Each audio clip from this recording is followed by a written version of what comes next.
Face discriminator और poster सीली discriminator. जो हमारा फेस डिस्क्रिमिनेटर होता है वो हमारा जो हमारा बैलेंस स्टॉप डिटेक्टर होता है, बैलेंस फ्रीक्वेंसी डिस्क्रिमिनेटर होता है, नियर अबाउट उसी की तरह होता है। ये उसी की तरह ही वर्क करता है। इसमें एक ट्रांसफार्मर लगा होता है, C1 CP हमारे कैपेसिटर हैं, L1 L2 हमारे इंडक्टर्स हैं जो L1 L2 हमारे ट्रांसफार्मर की तरह वर्क करते हैं। ये हमारा सेंटर टैब्ड होता है हमारे RC यानी कि फ़िल्टर के साथ, RC फिल्टर जो हमारे आउटपुट पे लगे हैं, और इंडक्टर और कैपेसिटर हमारी जो हमारी फ्रिक्वेंसी को ट्यून करने के काम आते हैं, और D1 D2 हमारे डायोड होते हैं जो हमारे कंडक्ट करते हैं एक पर्टिकुलर फ्रिक्वेंसी में, और आउटपुट पे हम अपनी वोल्टेज लेते हैं।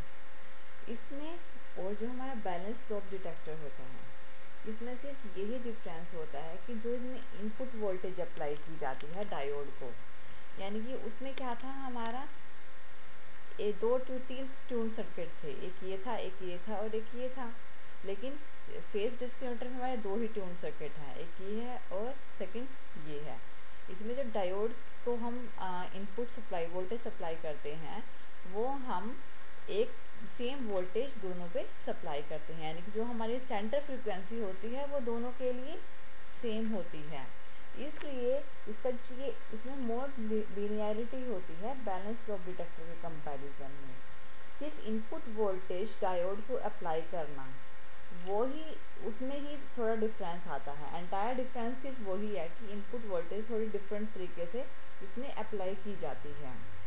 सीली डिस्क्रिमिनेटर नियर बाकी सब बैलेंस मॉड्यूलेटर की तरह ही वर्क करता है, और जो प्राइमरी और सेकेंडरी वाइंडिंग होती है वो सेम सेंटर फ्रीक्वेंसी पे ट्यून्ड होती है। यानी कि जब हम इनपुट फ्रीक्वेंसी मॉड्यूलेटरी सिग्नल देते हैं तो हमारी जो सेंटर फ्रीक्वेंसी होती है वो प्राइमरी के लिए और सेकेंडरी के लिए सेम होती है, जिसमें कोई फ़र्क नहीं होता। यानी इनको इनपुट सिग्नल जाता है वो सेम जाता है, डायोड्स पे भी सेम जाता है।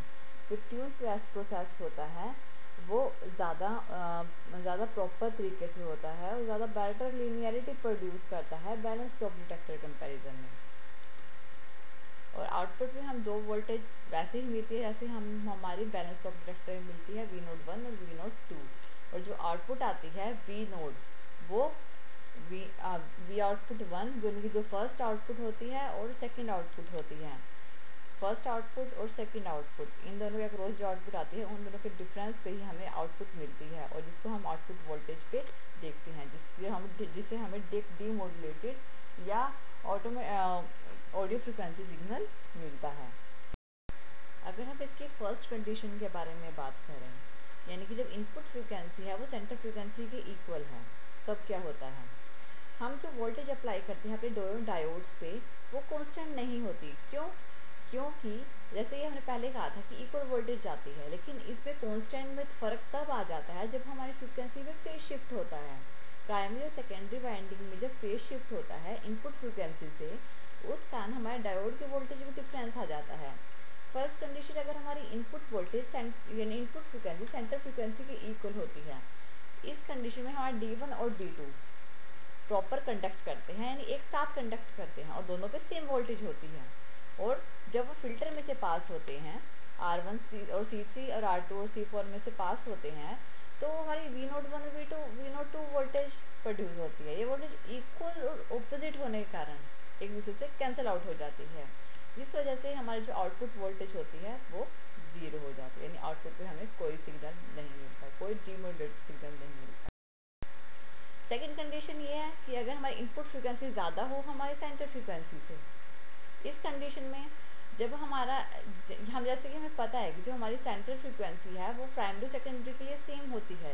ये फेज शिफ्ट के कारण जब हमारा फेज शिफ्ट होता है और इनपुट फ्रीक्वेंसी ज़्यादा हो जाती है हमारी सेंटर फ्रीक्वेंसी से, इस कंडीशन में हमारा डायोड 1 क्या करता है, हाई वर्क करता है, यानी डायोड 1 के क्रॉस ज़्यादा वोल्टेज होती है और डायोड 1 ज़्यादा कंडक्ट करता है डायोड 2 के कंपैरिजन में। इस कंडीशन में जो हमारी फर्स्ट वोल्टेज आती है वो पॉजिटिव आती है और सेकंड होती है वो नेगेटिव होती है, यानी कि जो हमारी आउटपुट वोल्टेज होगी वो पॉजिटिव में होगी।